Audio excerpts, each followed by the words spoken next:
Hello and welcome to Daily News Simplified, where we take up important articles that have featured in the Delhi edition of the Hindu newspaper.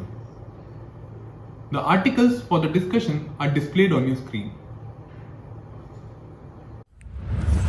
Now moving on to the first article of the day that has appeared in the Hindu on page number 1, basically talks about the pendency of the case at the various level of courts. Now a PIL seeking to double the number of judges in the high courts and the district judiciary to cater to the demands of pendency of cases. The Supreme Court said that increasing the number of the judges will not demolish the perennial problem of pendency, noting that it is already difficult to find good lawyers to accept the call to the bench in the high courts, and further exclaimed that doubling the number of judges in the high court or the district judiciary was rather a simplistic solution to the areas. The remark was made by Chief Justice of India, D.Y. Chandrachud. Further, Justice Sanjay Kishan Kaul voiced the similar concerns abounding good legal talent to join the bench. During our discussion on the article, we will try to understand the various aspects related to judiciary. Our first set of discussion will be the impact of pendency of cases on the judiciary. Secondly, we will try to analyze what are the various challenges or why the problem of pendency arises at the level of various courts. And at the last, we will also try to analyze some of the solutions and the way forward that have been recommended to solve the problem of pendency of cases and the reforms that have been suggested by the Niti Aayog for the same. Now the first thing to understand here is the importance of judiciary. Now the judiciary has a principal role in protecting rule of law, ensuring supremacy of law, plus the judiciary also safeguards the rights of individual. It also settles disputes in accordance with the law and ensures that democracy does not give way to individual or group dictatorship. As the topic is on the pendency of cases, we'll try to analyze what has been the impact of pendency of cases first. Now, the pendency of cases has basically three impacts. The first of which is denial or timely justice, which basically translates to denial of justice itself. The timely disposal of cases is essential to maintain rule of law and also to provide access to justice. Now, speedy trial is a part of right to life which is guaranteed under Article 21 of the Constitution. But due to increase in pendency of cases, a simple civil case that can be resolved within a few months takes on years to get resolved. Now this problem became more problematic in case of criminal matters, as there has been pendency of more than 15 years, under which the accused is in the custody, but due to lethargic police investigation and the pendency of cases at the level of court, it takes years to dispense justice, causing grave injury to the fundamental rights of citizens and also violate the Article 14 of the Constitution. The second major impact of the pendency of cases is that it affects the human rights. Now, in India, we have seen there is a problem of overcrowding of jails. The already deficient infrastructure holds people which is much beyond their capacity and which in turn also violates their human rights. As we have already seen that the criminal matters, the pendency has reached to a level of 15 years. In such a scenario, normal criminal cases take more time to get decided, due to which the accused, whether guilty or not, remains in the jail. Plus, this also gives rise to the issue of undone trials. And these undone trials numbers have been gradually increasing over the years, which is again violative of the Article 21 of the Indian Constitution. It also impinges upon the human rights of particularly the vulnerable section of the society who find it more difficult to secure bail. So as suggested in the article or by the Chief Justice of India, it was recommended that not only by doubling the strength or increasing the strength of the courts, the problem will be solved. There is a need for holistic reforms, which include reforms like that of prison reforms, as well as changes to be made under criminal justice reform system. The third major impact of the pendency of cases is that it boosts corruption. As there is an increase in pendency, people sometimes resort to not fighting for their rights itself. The reason behind this is simply that people know that if they file a suit in the court, it will take years to resolve and will eventually lead to wastage of time as well as money. Now this gives also rise to another problem that people, instead of fighting for the justice, try to resolve the matter outside the court, which we know as outside court settlement, in an illegal way, which can be, for example, by bribing the police officer not to file an FIR, and thus the larger purpose of justice for all remains a distant dream. So now that we have discussed the impact of pendency of cases, we'll try to understand why there is a problem of pendency of cases in India. Now there are a variety of reasons for this. The first reason that can be given here is the issue of low strength and the issue of appointment rate. Now if we can understand this topic, we have seen in the recent time that there has been a growing tussle between the government and that of judiciary over the appointment of judges, where the names suggested by the collegium are often rejected. The tussle between the government and the judiciary has resulted in the low strength as well as slow appointment rate. It has risen to a situation where the vacancy in the high courts has reached to a level of 400 and that in the subordinate courts has reached to a level of this is the vacancy which has been created as per the approved strength. Another problem which it gives rise to is that there is a low per capita availability of judges, which is only at a level of 19 judges for a population of 10 lakh. The second major cause of the rising pendency is the nature of listing patterns. Now the listing patterns in the Indian courts are generally erratic, as the number of matters listed for the same courtroom ranges from 1 to 126. Meaning thereby is that the matter can only be decided once it is listed. Now this works like a dual-edged sword. If the listing is very low, it will ultimately lead to delay in the cases, and if the listing is too high, it will mean that the cases that were to be held at the end of the day will remain as leftover and will contribute to the pendency. The third major cause of increasing pendency at the level of court is the pending matters. Now old pending matters barely make it to the court, as data shows that approximately 90% of the old cases remain unheard despite being allotted a separate day or a specific judge. Advocates are also not interested in the old cases as the client may have given up or have stopped paying.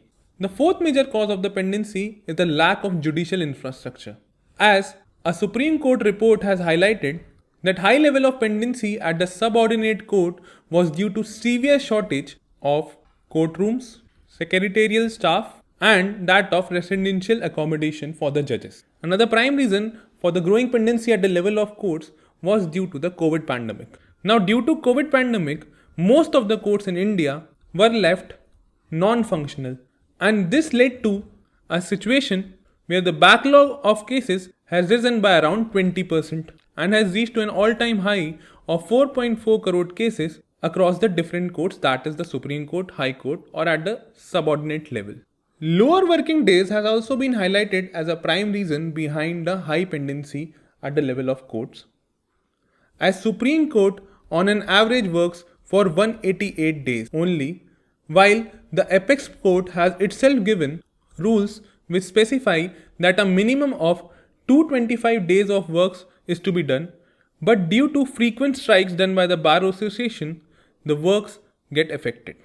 The power of special leave petition that has been provided under Indian Constitution under Article 136 has also contributed to the pendency of cases. Now, when envisaged by the Constituent Assembly, it was hoped that special leave petition was to be used sparingly.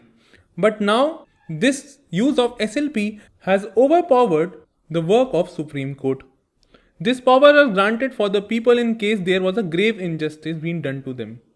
But today, it is a lead cause of contribution to the pendency of cases and diversion of time.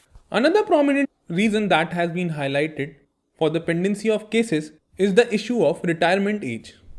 Now, in comparison to the other countries, India's retirement age of judges is the lowest. It has been even seen that senior judges, when they are about to get retired, really work well and give excellent and landmark judgment. And a prime example from the recent time can be taken that of former Chief Justice UU in this matter. So these were the problems that have given rise to the pendency of cases at the level of different courts, that is Supreme Court, High Court, or even at the subordinate court level. So now that we have seen the various reasons behind the pendency of the cases and how it affects the judicial system in India, we'll try to find out some of the solutions that can be taken up by the judiciary itself such that the pendency of cases can be reduced up to some extent. The first method here that can be taken is cost list preparation. Now the cost list preparation needs to be made more scientific to know the exact places where the clogging occurs and for the identification of the cases that are left over. Secondly, this cost list preparation will also ensure methodological distribution by the type and the stage of the cases. Further, disposal of old and pending matter needs to be prioritized. The second case in point here is that of historical case data. Now courts need to analyze historical case data and need to introduce focused intervention for specific type of cases that get clogged and also at specific stages of the case which are in pipelines. The third suggestion that can be utilized here is of data management. Now in the era of digitalization, the judiciary as an institution needs to open itself to the services of competent external agencies, which can help them better record, manage and analyze using the technologies of big data and other methods such that data management does not cause any delays at the level of judiciary. The next solution that can be adopted at the level of judiciary is the specification of time limit. Now, specification of time limit can be seen as an instrument of process reform. This process reform has also seen a global distinction which have been able to minimize judicial delays and was seen in the case of UK and Singapore, where these countries have been able to reduce the delays at the level of judiciary. At a next step of reform, judiciary can also incorporate the recommendations that have been made by Niti Aayog, particularly that of Judicial Performance Index. Judicial Performance Index needs to be adopted particularly at the level of subordinate courts to check the finalization of the cases. Niti Aayog has also recommended establishment of administrative cadre in the judicial system to reduce the workload on judges. Automation in courts is another reform that can be taken up, wherein the use of information and communication technology can be brought in to introduce concept like that of e-court, and which will be particularly helpful for the issue of case management.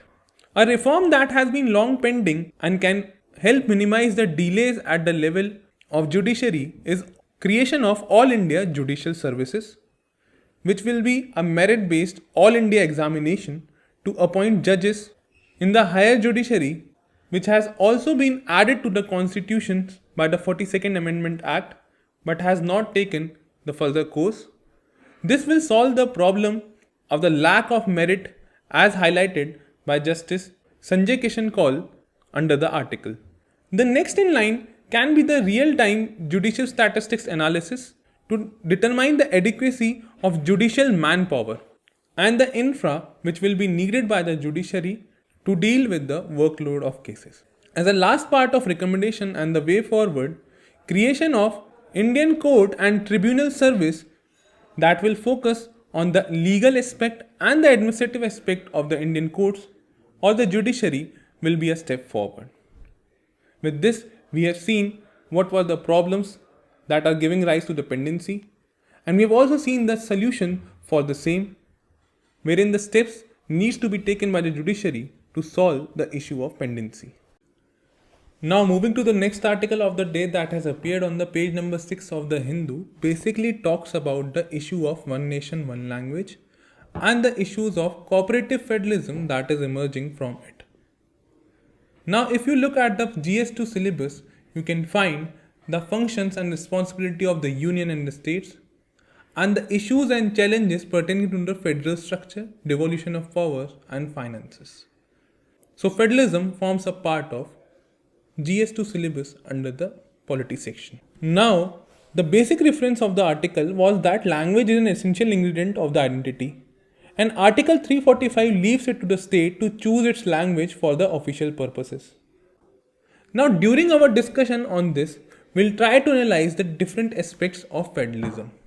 First, we'll try to analyze what federalism is and what are the various types of federalism that are common in India, ranging from cooperative, competitive, and bargaining federalism. Then we'll try to understand cooperative federalism and the constitutional mechanism for the same. We'll also try to understand the emergence of competitive federalism and how it is different from cooperative federalism and what are the basic characteristics of cooperative federalism.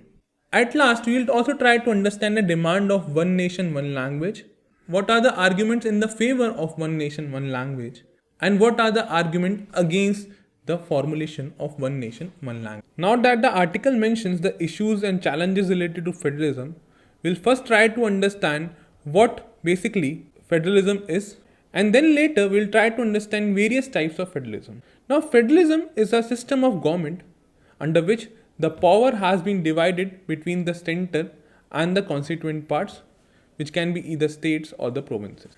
The division of power is such that the politics is accommodated at two levels, one at the level of center or the national level, and second at the regional level. So, in a federal system, there are basically two seats of power that are autonomous in their sphere. In India, we have seen different models of federalism, and these are cooperative federalism, competitive federalism, and bargaining federalism. Now, coming back to the cooperative federalism. Cooperative federalism basically highlights the horizontal relationship between the union and states and shows that neither is above the other. Indian Constitution has incorporated various instruments to ensure there is a smooth cooperation between the center and the states such that to ensure proper growth of the country. The next type of federalism that is commonly known as India is that of competitive federalism. Now, the idea of competitive federalism basically emerged post 1990s or after what we know as LPG reforms. Under competitive federalism, states need to compete among themselves and also with the center for the benefits. This healthy competition strives to improve physical and the social infrastructure within the state. The third type of federalism that is commonly referred by political scientists in India is that of bargaining federalism and represents a situation where the center might act like a big bully or big brother, since the bargaining power of center is more when compared to that of state. And this type of federalism emerged for the first time in India in the 1970s when there was installation of non-Congress government in the states for the first time and the center was ruled by the Congress government. Today also many opposition-led states highlight the big brother treatment done by the center and the era of bargaining federalism. Now that we have seen different types of federalism, that is cooperative, competitive and bargaining, we'll try to understand each one of them a little deeper. And first in the line for this is cooperative federalism. Now we have seen from the definition of cooperative federalism that it is a relationship between the union and the states where both the entities are treated equally and no one is above the other. Indian Constitution has adopted various provisions that highlighted the cooperative character between the center and the states, and this can be seen with the 7th schedule, the provision of All India Services, Interstate Council, and from the full faith and credit clause. Now coming back to the 7th schedule.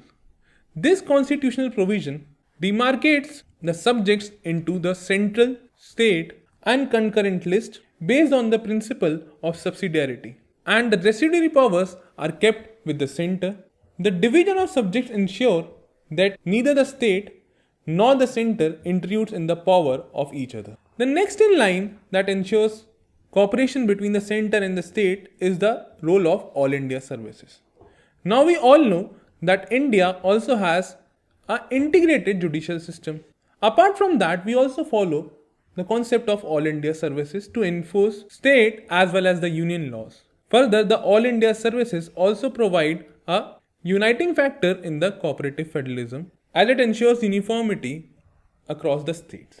Another constitutional principle that has been provided is of interstate council under Article 263, which has been established to discuss and investigate the subject of common interest between the center and the state and to minimize the chances of conflict between the two. Further, Article 261 provides for the full faith and credit clause, and it says that full faith and credit shall be given throughout the territory of India to all public acts, record, and judicial proceedings. Now, this step is a method to ensure coordination between the center and the state, and also among the states themselves. Recently, with the introduction of GST, a single tax on the supply of goods and services, the principle of one nation, one tax was realized to ensure smooth cooperation between the center and the states and also among the states themselves. So these were the constitutional provisions that are helping cooperation between the center and the state and to minimize and avoid any kind of conflict that can occur. Now that we have discussed cooperative federalism in detail, we'll try to understand competitive federalism again. Now we have seen that the idea of competitive federalism gained traction post 1990s. It was after the LPG reforms were undertaken, competitive federalism came into existence. Now the major pushing factor behind the competitive federalism is the idea of free market economy. As states now with the resource base and comparative advantages compete with one another, fostering competition. This was observed in the era of globalization, where the states have been competing among each other to attract fund and investment. States compete now with each other to attract fund and investment, which will facilitate efficiency in administration, plus also ensure at the same time development. Now, in the era of globalization, investor prefers to invest in the states that are more developed, and the union government also provides the necessary investment to make the states more competitive among themselves. States not only compete among themselves but also with the center to ensure benefits for itself. Thus, the healthy competition strives for improved physical and social infrastructure. Now, coming back to the original article which mentions the case for one nation, one language. Now, the original demand for one nation, one language is not new, as the constitutional liberators and the makers was the first who introduced us to the idea of one nation, one language. Now, every citizen in India under Article 19 has been provided with the right to freedom of speech and expression. And this means that citizens have the right to express their views, thoughts, opinions freely by words, and the multiple languages provides opportunities for the citizens not only to showcase the diversity but also to voice their concerns with regards to their needs. So the article highlights that if Hindi language is made a national language, then it will be very difficult for the people to adopt it. As every state has its own culture, as India is a multicultural society and every state has its own language, for example Bhojpuri, Rajasthani, Marwari, Punjabi, etc. So this brings us to a point where we have to understand the dynamics behind one nation, one language and analyze that what are the arguments in favor of adoption of one nation and one language and what are the arguments against the adoption of one nation and one language. The first argument in the favor of one nation, one language is that it will ensure lingual uniformity. Now, lingual uniformity will go a long way in strengthening fraternity in the country. The second major point highlighted behind the adoption of one nation, one language is that it will improve the administrative efficiency. As of now, a considerable time is wasted in translation, which will be avoided, of the executive procedures and the training of human resource for the same. And it will also help in expenditure of revenue over the same, which can be directed for other social and economic objectives. The third argument in favor of adoption of one nation, one language is that it will ensure better delivery of services. As particularly this can be seen with the regard of health sector, as there are numerous cases of misdiagnosis due to the language barrier. And one language will ensure that patients are given quality care and will better ensure the patient safety. However, though there are supporters of one nation, one language, there are various arguments against the same. The first argument that can be taken against one nation, one language is that it violates the preamble. Now, adoption of one nation, one language will directly go against the dignity of an individual because the individual will now be forced to speak other language, and it will violate the principle of fraternity as mentioned under the preamble, as fraternity ensures the dignity of individual and promotes unity and integrity at the same time. Further, the adoption of one nation, one language will go against the fundamental right as enshrined under Article 29 of the Indian Constitution, which gives the power to the class of citizens or the section of citizens who have their own language, script, or culture and have the right to protect it. Further, it will also be detrimental towards diversity, as India is home to 19,500 plus languages, and imposing of one language over another will definitely violate the principle of diversity. Adoption of one nation, one language will also violate the federal structure, as 12 out of 36 states and UTs had chosen Hindi as the first choice of communication only. Thus, imposing Hindi as a language is going against the idea of cooperative federalism itself. Further, the worst fear of imposing one nation, one language is that it will give a boost to secessionist tendencies and may aggravate regionalism towards the same, as imposition of one language has historically led to division of a country. For example, the imposition of Urdu on the Bangla majority and Bangla speaking East Pakistan was one of the major reasons behind the creation of Bangladesh, and thus it is a fear the imposition of one language may also give rise to these secessionist tendencies in India. Thus, it can be concluded that the federalism that is conceptualized in the Indian Constitution is that of cooperation and not of bargaining federalism. An imposition of Hindi language by the center or the adoption of one nation, one language will go against the idea of cooperative federalism and move India towards bargaining federalism. We have also discussed various positives and the negatives that will emerge from the same. Now, moving to the next article of the day that has featured on the page 12 of the Hindu, basically talks about the Niti Aayog plan for decarbonizing industrial emissions. Now, if you look at the syllabus of the GS3, you will find about conservation, environmental pollution, degradation, and environmental impact assessment. So, this area becomes important for us from the mains perspective. Also, this area is important for us from the perspective of prelims, as UPSC has previously also asked questions relating to carbon capture and storage techniques in the past years under the prelims examination.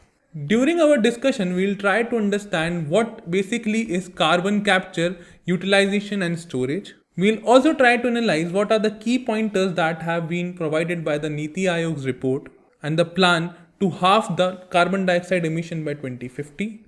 Further, as a logical corollary to discussion, we will try to understand the various challenges that the CCUS, that is carbon capture, utilization and storage, presents. And at last, we will try to understand the India's effort plus the difference between carbon capture and storage and that of carbon capture, utilization and storage. So moving on to the article basically talks about carbon capture, utilization and storage.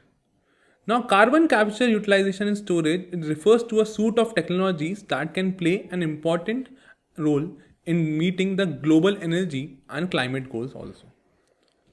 So what does this process involve is basically the capture of CO2 from large point sources, including power generation or industrial facilities that use either fossil fuels or biomass as their fuel. Now, the carbon dioxide that is produced in the process is captured and utilized for some other purpose. The CO2 can also be captured directly from the atmosphere if not being used on site, and the captured CO2 is thus compressed and transported by pipeline, ship, rail or truck to be used in a range of applications. Further, there are also possible storage sites for carbon emissions, which include saline aquifers or depleted oil and gas reservoirs also. We'll try to understand carbon capture, utilization and storage through an infographic. Now, the CCUS process involves capture of CO2. Now, capturing of CO2 from fossil or biomass fuel power station or even directly from the air takes place as the step 1. This captured CO2 is then transported, as we have already discussed, and this compressed CO2 is transferred by ship or pipeline from point of capture to the point of use or towards storage.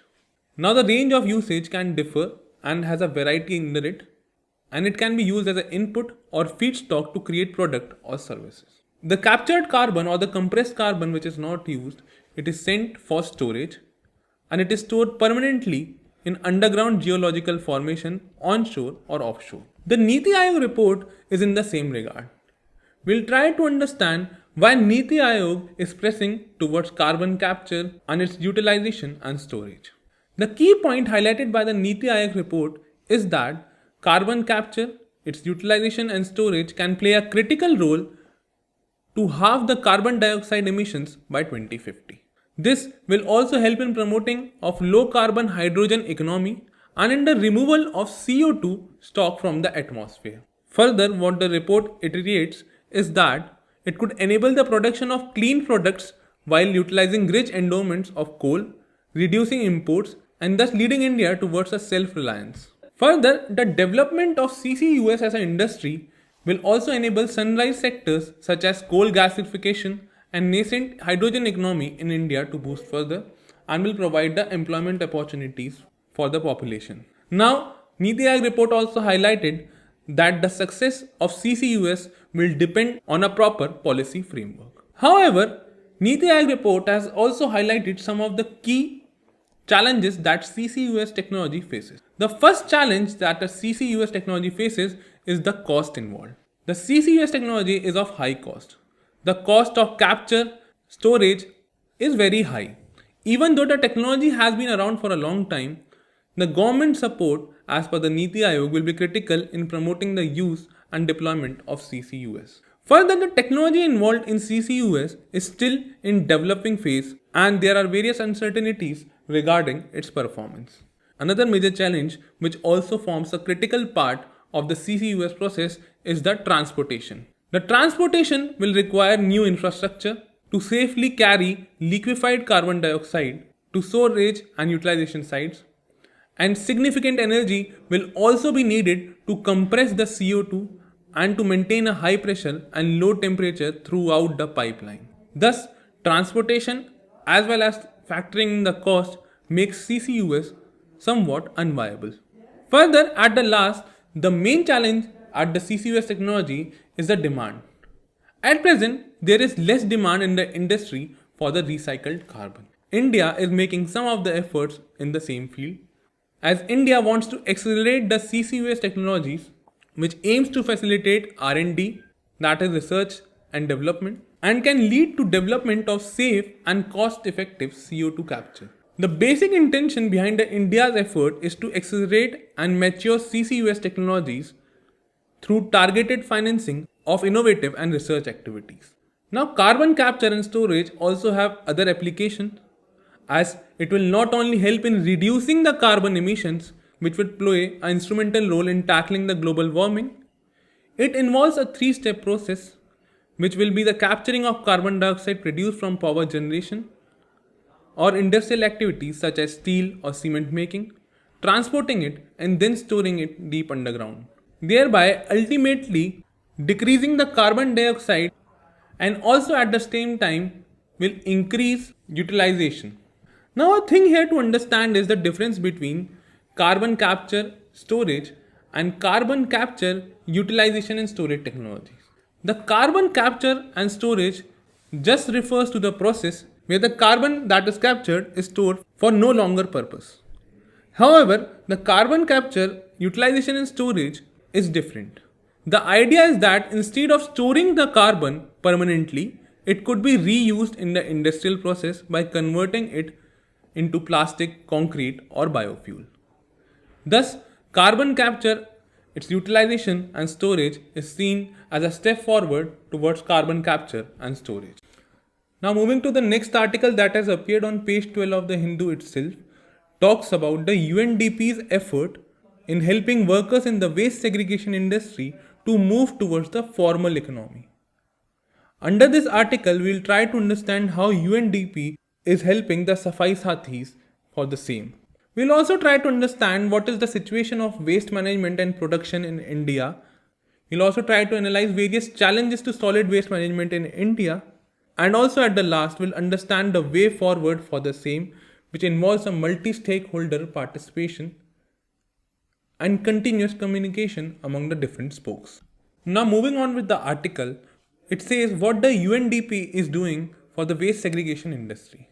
Now UNDP is helping workers in the waste segregation industry to move into the formal economy by helping them in accessing government welfare programs. Under this initiative, UNDP will distribute Jan Dhan account kits to waste segregation workers in the country. This distribution of Jan Dhan account will help in the financial inclusion of the Safai Sathis by linking them to the various social protection schemes that are on offer by the government.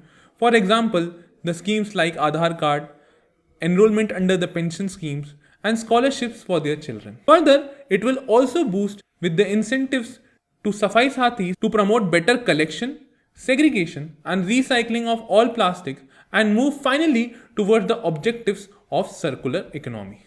So that now we have seen what UNDP is doing for the waste segregation industry, we'll try to analyze the condition of waste in India. Now, India is the third largest producer of solid waste in the world and only after China and United States of America. India today annually produces 65 million tons of solid waste, which is projected to rise further. Out of the 65 million tons of the solid waste that is produced in India annually, only 25 to 30% is being processed. The Parliamentary Standing Committee recently has submitted a report and said the current estimate projects the increase to 165 million tons annually by 2025 itself. It also highlighted that the waste collection efficiency in India is still catching up and it ranges from 70 to 90% in major metro cities but is also below 50% in smaller cities. Now, constitutionally, under the 74th Constitutional Amendment Act, the urban local bodies are responsible for keeping cities and towns clean. So now that we have seen the status of waste management in India, we need to understand what are the various challenges in the waste management. The first challenge that has been identified under various reports and that submitted by the Observer Research Foundation is that the data on quantum of waste generation in India is conflicting, as there is no system of periodic data collection on waste generation. Further, it also says that the urban local bodies who have been given the constitutional mandate to keep the cities clean has failed to establish systems as well as technologies that are required for segregation, collection, processing of different categories of waste. It also says that there is a lack of public awareness regarding the process of segregation.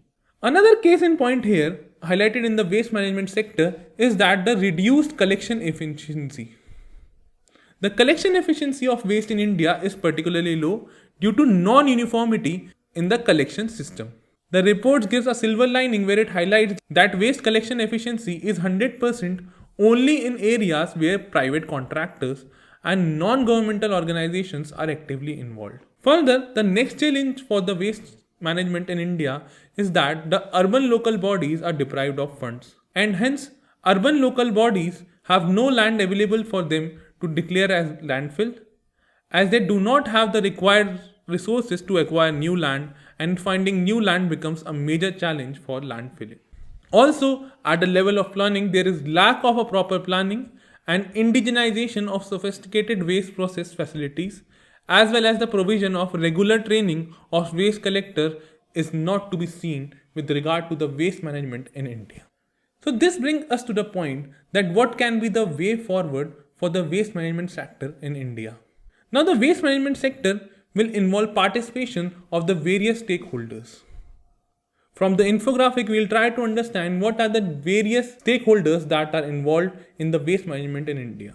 The infographic represents the typical waste sector stakeholders. Now here, local government, the role played by non-governmental organizations as highlighted by the reports of the ORF, private companies, institutional waste generators, and informal recycling workers forms the most crucial parts, and also other stakeholders like that of academic institutions, subnational government, residential waste generators, also parts important stakeholders under the waste management sector.